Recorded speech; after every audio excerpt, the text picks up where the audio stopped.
Jay has Down syndrome, and that's caused by the 21st chromosome having an extra one.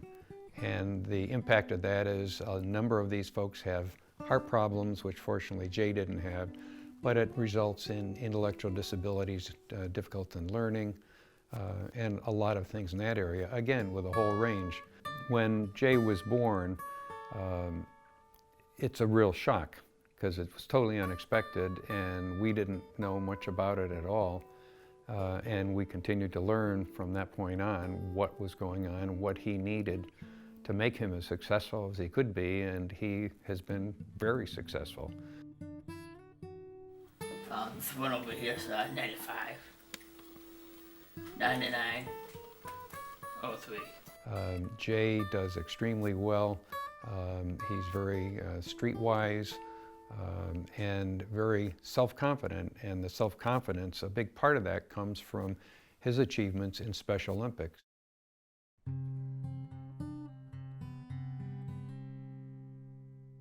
Yeah, parents are looking for a lot of questions to be answered in the beginning. The early intervention through adolescence, and then as their son or daughter matures as a 22 plus when they get out of high school. I think in the beginning, parents are just hit like any other parent with, okay, what's my son or daughter going to do? What track should I put him in? How are we going to evolve throughout society? So I think they're looking for a lot of questions to be answered. When he was born, we were told to put him in an institution and pretend he had died. And because he was never going to do anything other than sit in a corner and suck his thumb and rock. Fortunately, we got some better advice. I talked to another doctor the next day and I said, we know there's a lower range for these folks with Down syndrome, which is what Jay has. Where is he in the range? And the doctor said, well, you have an older daughter, right? Which I said to myself, I just asked him about Jay. I'm not talking about my daughter. And I said, yes. And he said, well, is she going to be valedictorian? Will she drop out when she turns 16? And I said, how in the world do I know? And he said, exactly. With every child, you don't know what their potential is. You just, as a parent, you do everything you can to get them to that.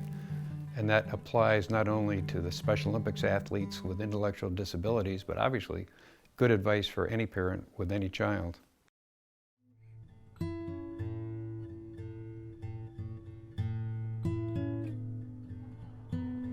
Well, I love to sail, roller skate, and bowl, as well as also ice skating, because it gives me a chance to show people what special needs athletes really can do.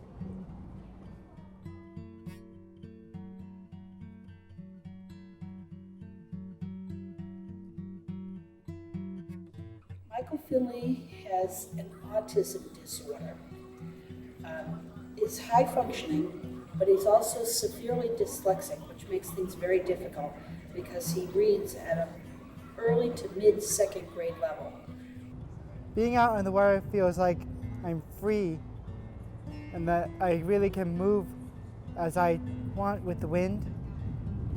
Even though it does get a little scary at times, I've gotten used to that scariness after doing it for so many years. He is a typical success story of Special Olympics. He will, the expectations aren't there, the high bar is set very low, and just overwhelming. And you get a little choked up when you think about it or talk about it. Overwhelming when Michael's out there and he goes through his different activities and people are taken back and saying, geez, is he in your program? What's going on?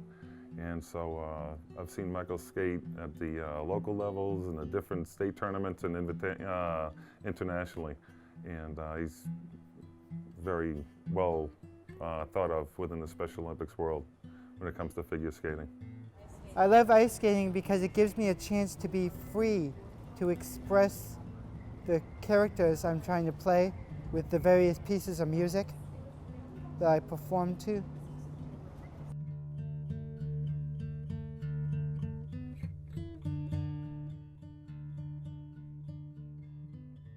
Fundraising events is sort of the yin and yang of every business. You have the product, and then you have to have some way to fund the product.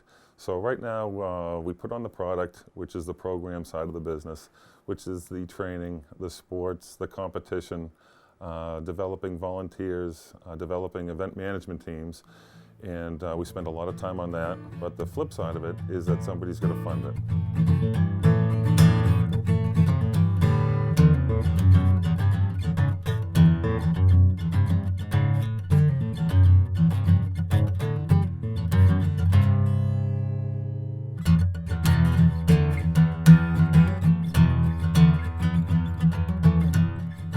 Third-party events, we partner with groups like the Foam Fest to put on these different activities. So we're not responsible for creating the event management team, but we are responsible for volunteers showing up and assisting these different groups with the event.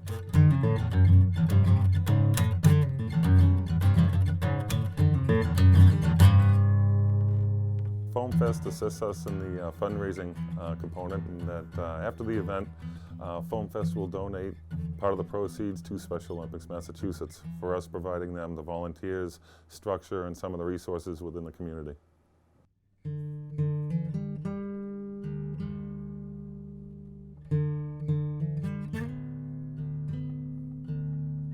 It's an awesome time to be here together with your family, run through there, get dirty, have some fun, but also raise money for a good cause. It's fantastic. I love running just to get the exercise, but having the mud and the obstacles and the foam made it all the more fun, and being a special ed teacher, anything I can do to help Special Olympics is a good cause.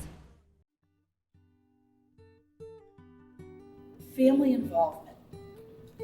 It really, people who do not consider the family involvement, that try to make it a one-person event to go to Special Olympics. Oh, well, this is his thing. They're missing out on the family fun, the things that bring a family together, that kind of bind you in close to each other. Families are a huge part of the organization. Massachusetts has about 30 people that are paid, and we've got about 1,000 that are volunteers, coaches, and there's over 10,000 volunteers for all of the practices and the competitions.